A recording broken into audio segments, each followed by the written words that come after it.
Hey guys, Aaron here. Welcome back to the channel. Today I'm going to install some wheel studs on my 2006 Cayman S. If you like working on your cars and learning a lot of DIY things, then subscribe to this channel and click the little bell notification so you don't miss anything. Now, I already have wheel studs and nuts on mine, but I just got back from the track and had a good reminder. These things do not last forever. They are a wear item. So every 1 to 2 years, you do want to change them. There was a Lotus on track today that learned that the hard way because their wheel studs snapped, the wheel came off on track and pretty much wrecked their Lotus.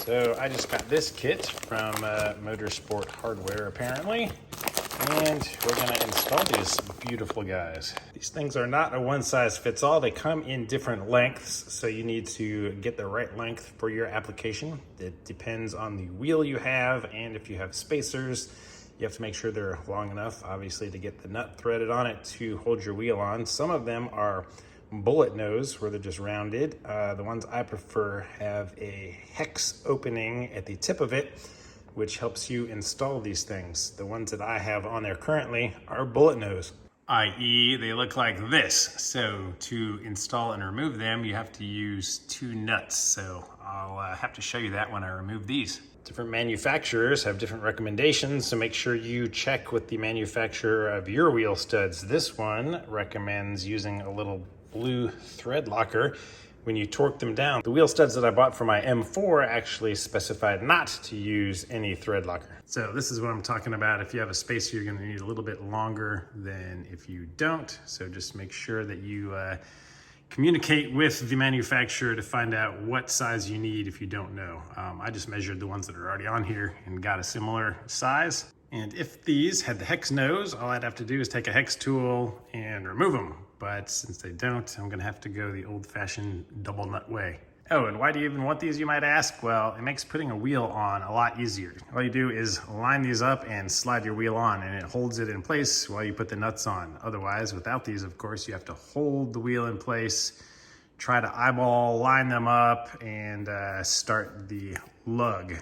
So it's a lot easier if you take wheels on and off regularly to have wheel studs. All right, with my spacer off, I'm gonna go ahead and thread one of these nuts on backwards. And then I'm gonna take another nut and thread it on the normal way so that they butt up next to each other like that. So these are 19mm nuts, so I'm gonna take a 19mm wrench and a socket, and I'm going to tighten them against each other so that they're nice and tight. And now I can take, hopefully, my breaker bar and turn it. Yes. And start unthreading the stud. All right, once I get it started, we can just go by hand. And once it's loose, I guess, I'm gonna go ahead and kind of loosen these back up from each other because I'm gonna want them back to use on the next one. But see, kind of that's a pain in the ass. If it had the thing on here, next time I'm not gonna have to do this. All right, if your threads are dirty, you can clean them out, but to put these particular ones on, you're supposed to use a little bit of blue, medium strength thread locker on there, and then torque them to 25 foot-pounds. So I'm just gonna get it started by hand here. And that bullet nose is a 5mm hex. So we're just gonna start cranking it down.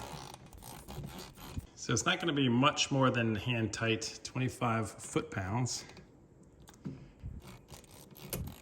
All right, so that is finally where it's hand tight.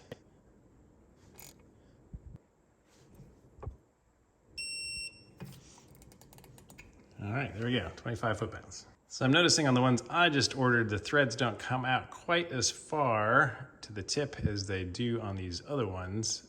So I'm just gonna throw a wheel on here, make sure I have enough thread to get the nut completely on all threads. All right, put the spacer back on so we can properly test it, and I'll show you the advantage of the wheel studs here. You can just lift your wheel, line up the studs, slide it on, and it's gonna hold itself, so you don't have to hold it here while you're trying to get a lug in there. Now this is one of the new nuts. I'm gonna see if it's big enough. So let me show you. So for this particular stud, I got it on like this. So that is the thickness of the nut. So that is not on far enough, because let me hold my fingers down here where it gets to. So it does have that much thread, but there's no thread up here. So a good third of the thread of the nut is not actually attached to anything. So these might work up front for me, but they are too short for the rear. So if you have a situation like that, don't just go with it, get something longer. Well, now at least I can demonstrate removing one of these things. So if you have this,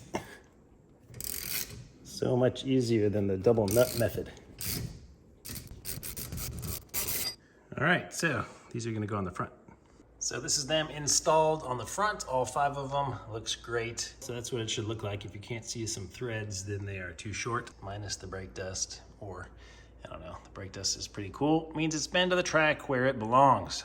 So just to let you know, the ones I got here are 68 millimeters. They are M14 by 1.5 millimeters. And the ones that I'm gonna get for the rears are gonna be 78 millimeters long. So an extra 10 millimeters will give me plenty of thread on the rear with the spacers. Here is our old hardware, so time to toss this stuff, and it is a good refresh.